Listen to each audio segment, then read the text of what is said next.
आप सभी श्रोताओं का श्रीमद् भगवत गीता की इस सबसे पहली इंट्रोडक्टरी क्लास में स्वागत है।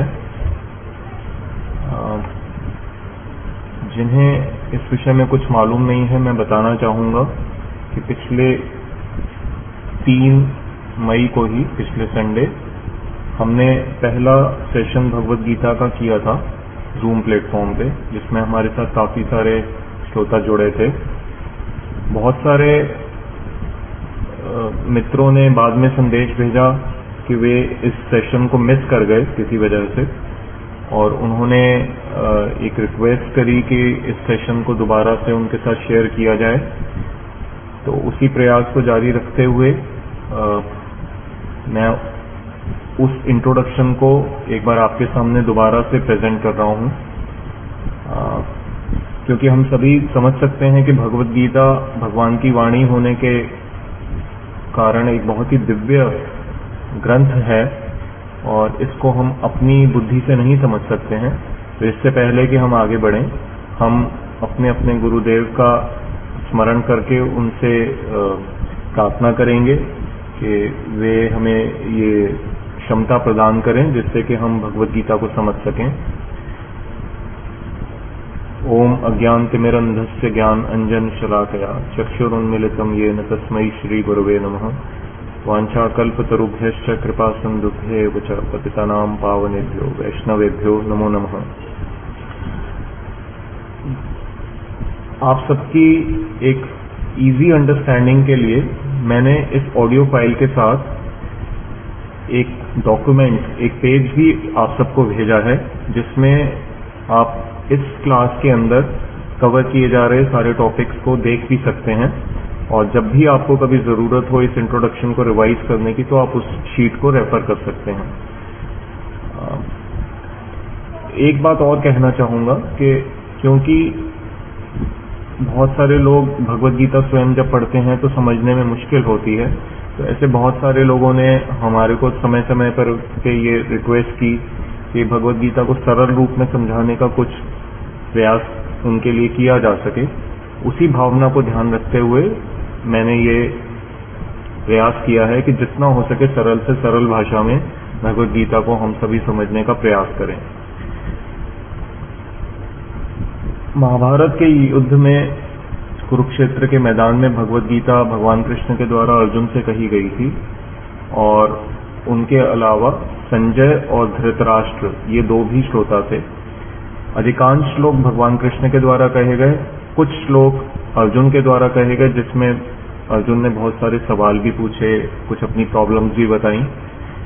संजय ने भी कुछ श्लोक कहे, और धृतराष्ट्र ने सिर्फ एक श्लोक कहा, जो कि गीता का पहले अध्याय का सबसे प्रथम श्लोक है। गीता को समझने के लिए उसके पात्रों की, उसमें भूमिका समझने के लिए थोड़ा सा महाभारत की हम सेटिंग को यहाँ पर एक बार रिवाइज कर लेते हैं। आप शीट पे देख पा रहे हैं कि कुरु वंश के अंदर बहुत एक महान राजा हुए थे, महाराज शांतनु। उनका गंगा जी के साथ विवाह करने की जब उन्हें इच्छा हुई, तो गंगा जी ने उनसे एक शर्त रखी थी कि विवाह के बाद मैं जो भी करूंगी, आप मेरे किसी भी एक्शन को पूछेंगे नहीं, क्वेश्चन नहीं करेंगे, मैं जो मर्जी करूं, आप रोकेंगे नहीं। महाराज शांतनु ये बात मान गए, और उनसे जो भी संतान उत्पन्न होती थी, तो एक बड़ी विचित्र घटना होती थी कि गंगा जी उस संतान को जल में बहा देती थी। 7 बार ऐसा हुआ। जब 8वीं संतान हुई, तो उस समय महाराज शांतनु ने गंगा जी को रोक लिया और उनसे कहा कि आप ये कार्य मत करिए। तो जैसे ही उन्हें रोका, तो गंगा जी ने कहा कि हे राजा, आपने अपना वचन तोड़ दिया है, मुझे अब यहाँ से जाना पड़ेगा, मैं आपको छोड़ के जा रही हूँ। मैं अभी इस बालक को अपने साथ लेके जा रही हूँ। समय आने पे मैं इसको पूरा ट्रेन करके सभी मिलिट्री विद्याएं और राज्य को सकुशल रूप से चलाने की विद्याएं सिखा करके आपके पास इसको दोबारा छोड़ जाऊंगी। और ऐसा ही हुआ। लेकिन इससे पहले आपके मन में भी प्रश्न आ रहा होगा कि ये घटना क्यों हुई थी, क्यों गंगा जी इस तरह का, एक तरह से देखें संसार की दृष्टि में तो बड़ा ये भयानक कार्य है कि माँ अपने बच्चों को खुद ही पानी में बहा दे। वो क्यों करती थी। तो इसके पीछे एक कथा है कि किस प्रकार से कोई एक 8 वसु ये थे जिनको कुछ श्राप मिला हुआ था, और उनके श्राप से मुक्त होने का यही एक तरीका था कि गंगा जी के हाथों से उनका इस प्रकार से उनको जल में प्रवाहित कर दिया जाए। ये जो 8वां बच्चा समय आने पे देवव्रत इनका नाम हुआ, जिनको आगे भीष्म नाम मिला, वो हम अभी समझेंगे कि कैसे उनको नाम ये भीष्म मिला। ये दोबारा से महाराज शांतनु को गंगा जी ने कुछ समय के बाद इनको दे दिया। एक बार की बात है, महाराज शांतनु वन में जा रहे थे तो उनको एक बहुत ही दिव्य सी सुगंध सूंघने को मिली, और उस सुगंध से आकर्षित होकर के वो उस दिशा में चल पड़े। वहां उन्हें एक सुंदर सी युवती नजर आई, सत्यवती उनका नाम था। वो निषाद राज की पुत्री थी, और उनको देख करके महाराज शांतनु के मन में उनसे विवाह करने की इच्छा प्रकट हुई। उन्होंने युवती के पिता निषाद राज से इस विषय में चर्चा करी। तो युवती के पिता ने कहा, सत्यवती के पिता ने उनसे ये कहा कि राजा, आपका तो पहले से ही एक बेटा है, तो वो इतना गुणी है, मेरी बेटी के जो संतान होगी वो तो फिर कभी राजा बन ही नहीं सकेगी। तो मेरी ये शर्त है कि यदि आप ये मुझे वचन दें कि सत्यवती के जो पुत्र और आपके होंगे वही अगर राजा बनेंगे तो मैं इस विवाह के लिए हाँ कर सकता हूँ। राजा शांतनु दुखी होकर के वहां से वापस आ गए। उनको ये बात ठीक नहीं लगी, परंतु उनका मन दुखी रहने लगा। ये बात भीष्म अर्थात उस समय जो उनका देवव्रत नाम था, उन्होंने ये बात नोट करी कि मेरे पिता कई दिनों से बड़े डिस्टर्ब हैं। उन्होंने जानने का प्रयास किया, और जानने के बाद वो निषाद राज को वचन दे आए कि आप चिंता न करें, आप संतान की क्या बात करते हैं, मैं तो ये प्रतिज्ञा कर रहा हूं कि मैं आजीवन ब्रह्मचर्य व्रत का पालन करूंगा और विवाह ही नहीं करूंगा। जब उन्होंने ये बहुत ही गंभीर प्रतिज्ञा करी कि मैं आजीवन विवाह नहीं करूंगा, तो देवताओं ने पुष्प बरसाए, और उस दिन से उनका नाम भीष्म पड़ा, अर्थात भीष्म प्रतिज्ञा करने वाले। राजा शांतनु प्रसन्न हुए। अपने बेटे को उन्होंने आशीर्वाद दिया कि तुमने मेरे लिए इतना जो बलिदान किया है, मैं तुम्हें ये आशीर्वाद देता हूं कि तुम इच्छा मृत्यु को प्राप्त होगे, अर्थात तुम अपनी मर्जी से ही इस धराधाम को छोड़ के जा सकोगे, तुम्हें कोई जबरदस्ती यहां से नहीं भेजेगा। उसके बाद सत्यवती और महाराज शांतनु के 2 पुत्र हुए, चित्रांगद और विचित्रवीर्य। चित्रांगद को जब राजा बनाया गया, वो अभी विवाह उनका हुआ ही नहीं था, और उनकी एक गंधर्व, चित्रांगद नाम के ही एक गंधर्व के साथ उनकी लड़ाई हुई, और उसमें वे मृत्यु को प्राप्त हुए। फिर विचित्रवीर्य को राजा बनाया गया, और भीष्म ने उनका विवाह अंबिका और अंबालिका 2 उनको रानियां दी, उनसे भी उनका विवाह करवाया। लेकिन दुखद बात यह हुई कि उनसे भी उनको कोई संतान की प्राप्ति नहीं हुई, और विचित्रवीर्य भी चल बसे। उसके बाद सत्यवती ने अपने एक विवाह से पूर्व उत्पन्न हुए पुत्र व्यासदेव जी को स्मरण किया। ये व्यासदेव जी वही हैं जिन्होंने सारे वेदों का 4 भागों में विभाग किया है, उपनिषद सबको रिटन फॉर्म में देना, और वेदांत सूत्र की रचना करना, इस महाभारत ग्रंथ की रचना करना, श्रीमद् भागवतम और उसके साथ टोटल मिलाकर के 18 पुराण, इन सब की रचना श्री व्यासदेव जी ने ही करी है। तो जब व्यासदेव जी की माता सत्यवती ने उनका स्मरण किया तो वे वहां आ गए, और अपनी माता की रिक्वेस्ट और भीष्म पितामह के अनुमोदन से वे दिव्य दृष्टि से इन अंबिका और अंबालिका को संतान देने के लिए तैयार हुए। अंबिका जब व्यासदेव जी के पास गई तो वो व्यासदेव जी की वेशभूषा देख के थोड़ा डर गई, और उसने अपनी आंखें बंद कर ली। इसलिए उसको जो संतान हुई, वे धृतराष्ट्र जो बालक हुआ, वो नेत्रहीन अर्थात अंधे पैदा हुए। और इन्हीं धृतराष्ट्र की जो आगे शादी हुई गांधारी के साथ, तो गांधारी से उन्हें 100 पुत्र कौरव प्राप्त हुए, जिनमें दुर्योधन सबसे बड़े थे। दूसरी रानी अंबालिका जब व्यासदेव जी के पास गई, उसने आंखें तो नहीं बंद करी, परंतु वो उन्हें देख के इतना घबरा गई कि जिसे हम इंग्लिश में कहते हैं पेल हो गई, पीली पड़ गई। और उनको जो पुत्र उत्पन्न हुआ पांडु, वो आंखों से तो ठीक थे, परंतु शरीर की दृष्टि से इतने हृष्टपुष्ट नहीं थे। और उन पांडु की आगे जो दो रानियां हुई, कुंती और माद्री। कुंती को वरदान था कि वो एक कुछ देवताओं का स्मरण करके संतान की प्राप्ति कर सकती थी, तो उन्होंने पांडु महाराज के कहने से धर्मराज यमराज जी का जब स्मरण किया तो उनसे युधिष्ठिर उन्हें प्राप्त हुए। पवन देव वायु देवता का जब स्मरण किया तो उन्हें भीम प्राप्त हुए, और इंद्रदेव का जब स्मरण किया तो उनसे अर्जुन प्राप्त हुए। और उन्हीं मंत्रों का उच्चारण जब पांडु की दूसरी पत्नी माद्री ने किया तो उनसे उन्हें अश्विनी कुमार और कुछ और देवताओं से नकुल और सहदेव, ये 2 बेटे प्राप्त हुए। इस तरह से 5 पांडव हुए, 100 कौरव हुए। और इन्हीं व्यासदेव जी के पास उसी समय एक दासी भी गई थी, जिसको किसी प्रकार से भय नहीं लगा। उसने बड़ी श्रद्धा से व्यासदेव जी को उस समय प्रणाम किया, घबराई नहीं। तो उस दासी को महात्मा विदुर रूप में, बालक के रूप में प्राप्त हुए। ये विदुर जी वास्तव में और कोई नहीं, यमराज के ही एक अवतार माने जाते हैं, धर्मराज अवतार के। इसीलिए ये बड़े नीतिवान थे और हमने महाभारत में इनका बड़ा इंपॉर्टेंट रोल आगे भी देखा।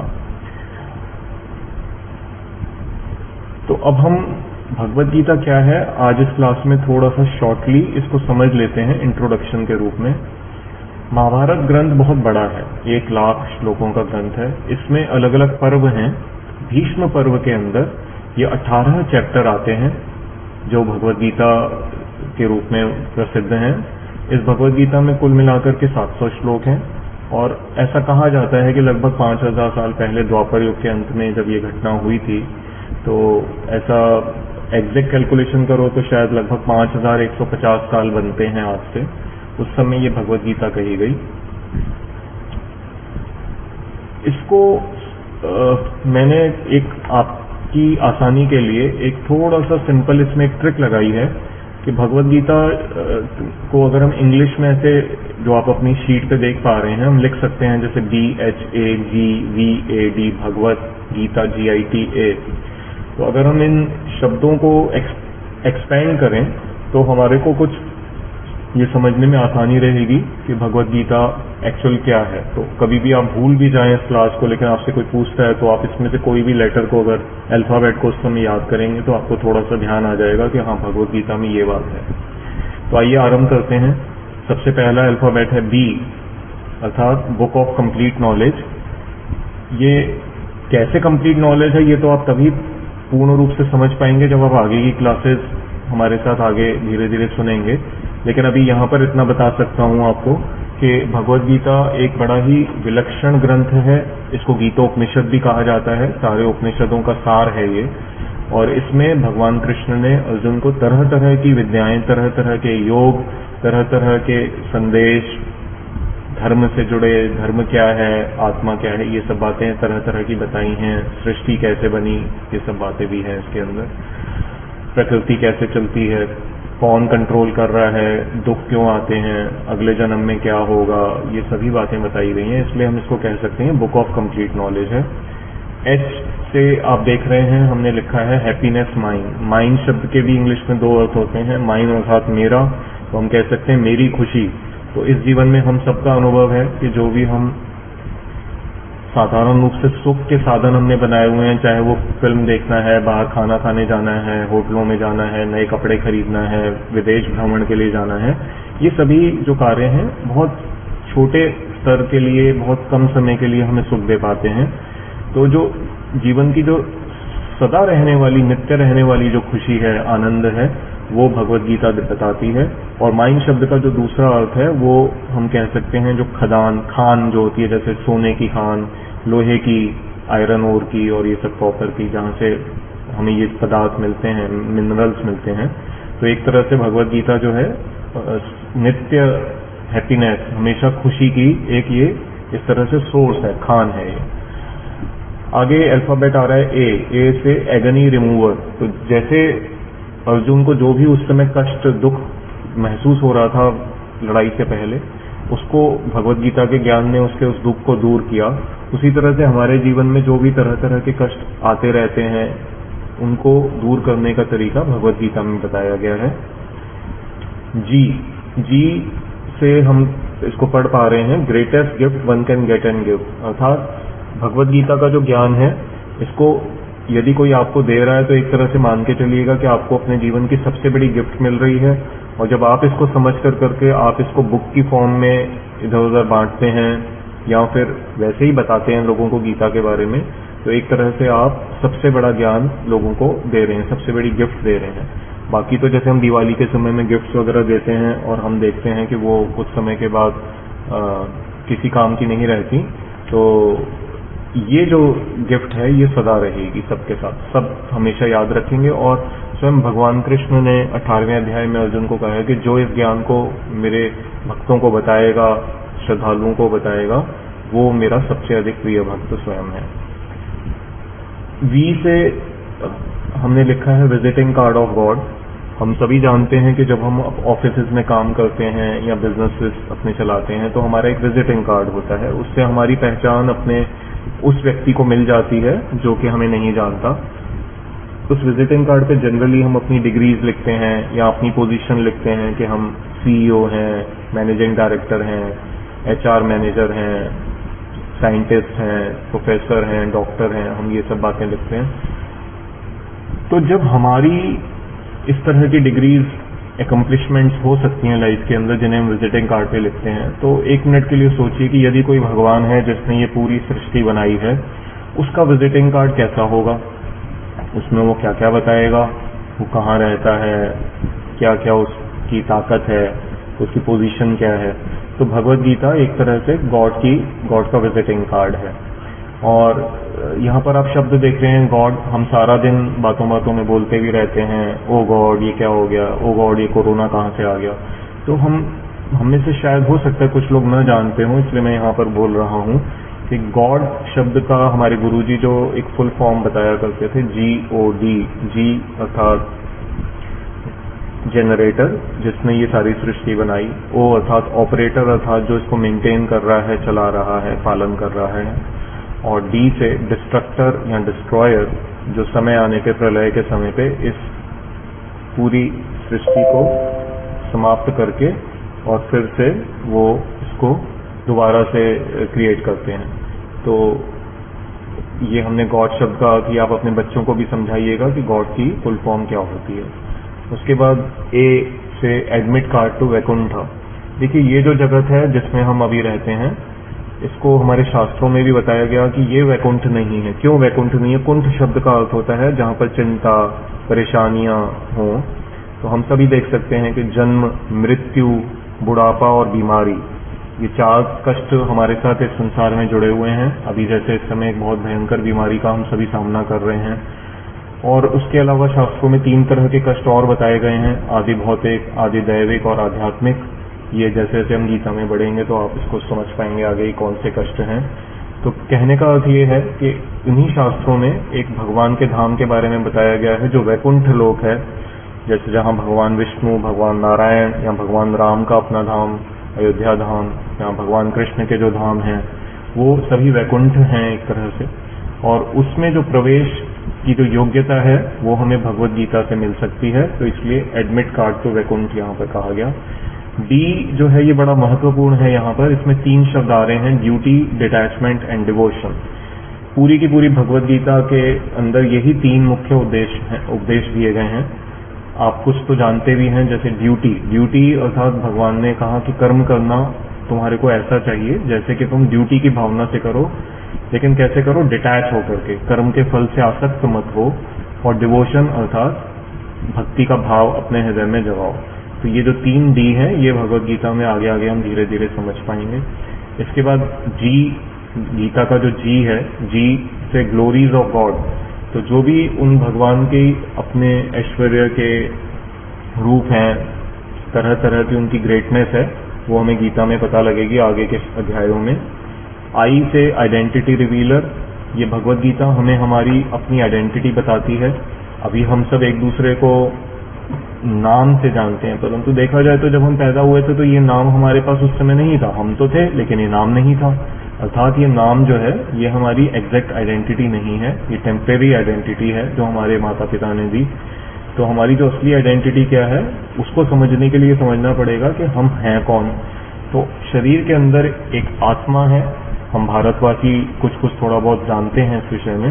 तो उस आत्मा के बारे में गीता में बहुत खुल करके अर्जुन के माध्यम से भगवान ने हम सबको समझाया है। तो इसलिए हमारी आइडेंटिटी क्या है वो गीता रिवील करती है। उसके बाद टी फॉर टाइमलेस, ये बड़ा एक इंटरेस्टिंग टॉपिक है। हमने अभी देखा कि भगवत गीता लगभग 5000 साल पहले इस संसार में आई कुरुक्षेत्र के मैदान में, लेकिन इसी गीता में भगवान चौथे अध्याय में बताएंगे कि इमम विवस्वते योगम प्रोक्तवान अहम अव्ययम, कि मैंने ये ज्ञान जो है करोड़ों साल पहले सूर्यदेव विवस्वान को दिया था और उनसे भी ये नीचे आया। तो इससे हमें पता लगता है कि ये बहुत पुराना ज्ञान है और बहुत ही एक विचित्र बात है, जितना भले ही पुराना क्यों ना हो, आज के जमाने में भी ये पूरा उतना ही रेलिवेंट है जितना आज से करोड़ों साल पहले या 5000 साल पहले रेलिवेंट था। और इसका जो प्रूफ है, इससे हमें पता लग सकता है कि जितने भी हमारे बड़े बड़े महान पॉलिटिकल लीडर्स, साइंटिस्ट, देशों को चलाने वाले नेता, ये सब रहे हैं, तरह तरह के विद्वान लोगों ने भगवत गीता को पहले भी अध्ययन किया है, आज भी अध्ययन करते हैं, और वे ऐसा कहते हैं कि हम इसको जब भी पढ़ते हैं तो हमारे को जो भी हमारी परेशानी होती है वो हमारे को लगता है कि जीवन में दूर हो गई। बहुत महान साइंटिस्ट जैसे आइंस्टाइन और हमारे नेताओं में जैसे महात्मा गांधी जी, बहुत सारे ऐसे विश्व प्रसिद्ध जो हस्तियां हैं, उन्होंने भगवत गीता को समय समय पर उसका सहारा लिया है प्रॉब्लम्स को सॉल्व करने के लिए। अंत का जो ए है उसमें हम कह सकते हैं कि ये एडवाइस टू मैनकाइंड है। हम इसको ऐसा भी समझ सकते हैं कि ये हमारे जीवन की एक मैनुअल है। आप जब भी कोई कंप्यूटर खरीद के लाते हैं, नई कोई कार खरीद के लाते हैं, मोबाइल खरीदते हैं, तो उन सब के साथ आपको एक इंस्ट्रक्शन मैनुअल बुकलेट मिलती है, जिसमें पढ़ने से आपको पता लगता है कि यदि इसके क्या पूरे फंक्शंस हैं, ये प्रॉब्लम आ जाए तो क्या हमें उस प्रॉब्लम को कैसे सॉल्व करना है। तो ऐसे ही जो ये पूरा ब्रह्मांड है और ये जो हमारा बड़ा ही कॉम्प्लिकेटेड ये जो ह्यूमन बॉडी है, जो शरीर है, इसको जब भगवान ने बनाया तो उसके साथ वेदों के रूप में मैनुअल दी गई, क्योंकि वेद अपने आप में बहुत विस्तृत हैं, तो उसी को ही कंसाइज फॉर्म में, छोटी फॉर्म में उसका जो सार है उपनिषदों के माध्यम से, और फिर उन उपनिषदों का भी जो सार निकाला वेदव्यास जी ने, वो महाभारत ग्रंथ के अंदर इस मणि को, इस चमकते हुए ज्यूल को, भगवत गीता को हमें दिया। और भगवत गीता अपने आप में बहुत बड़ा ग्रंथ भी नहीं है, इसको हम चाहें तो पढ़ सकते हैं, समझ सकते हैं, और ये हमारे लिए एक एडवाइस है भगवान की, हम पूरी मैनकाइंड को। इसके बाद हम अपने सेक्शन 2 में प्रवेश करते हैं। हमारा प्रश्न यहाँ पर ये कह रहा है, what will I get by listening और रीडिंग भगवत गीता।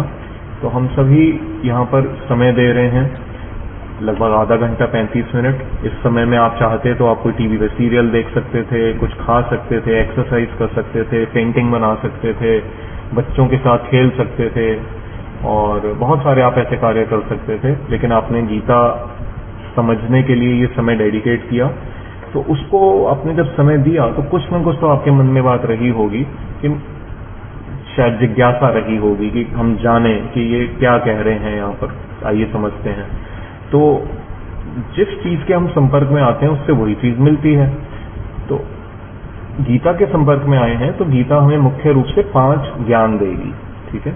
यही 5 टॉपिक्स गीता में बताए गए हैं। पहला है आत्मा का ज्ञान, दूसरा है ईश्वर का ज्ञान, तीसरा प्रकृति अर्थात ये जो नेचर है इसका ज्ञान, चौथा काल का ज्ञान, काल अर्थात समय जिसके हम कंट्रोल में हैं। ध्यान दीजिएगा, ये जो चारों विषय जो मैंने अभी बोले, आत्मा, ईश्वर, प्रकृति और काल, ये हमारे बस में नहीं है, ये एटर्नल है, इनको चेंज नहीं किया जा सकता है। इसमें जो 5वां है कर्म का ज्ञान, कर्म को हम चेंज कर सकते हैं। जैसे मैंने अभी कहा, आप चाहें, अभी तो आप गीता सुन रहे हैं यहाँ पर, लेकिन आप चाहें तो अपना मोबाइल साइड में रख दीजिए और आप बाहर खेलने चले जाइए, आप अखबार उठा लीजिए, कुछ भी पढ़ सकते हैं, तो इसमें कोई आपको रोकेगा नहीं। मैं जबरदस्ती आपको ये नहीं कह सकता कि आप क्यों ये लेक्चर आपने सुनना छोड़ दिया। तो कर्म करने का अधिकार आपके पास है, और यही इंटेलिजेंस, ये इंडिपेंडेंस आपके पास है। आप जो भी कर्म करना चाहें, हम सभी के पास ये अधिकार है, तो इसको हम चेंज कर सकते हैं। तो गीता हमें समझाएगी कि किस तरह के कर्म करने से कर्म का बंधन नहीं होता, या ऐसी कौन से तरीके हैं जिनको अपनाने से कर्म का फल हमें भोगना नहीं पड़ता।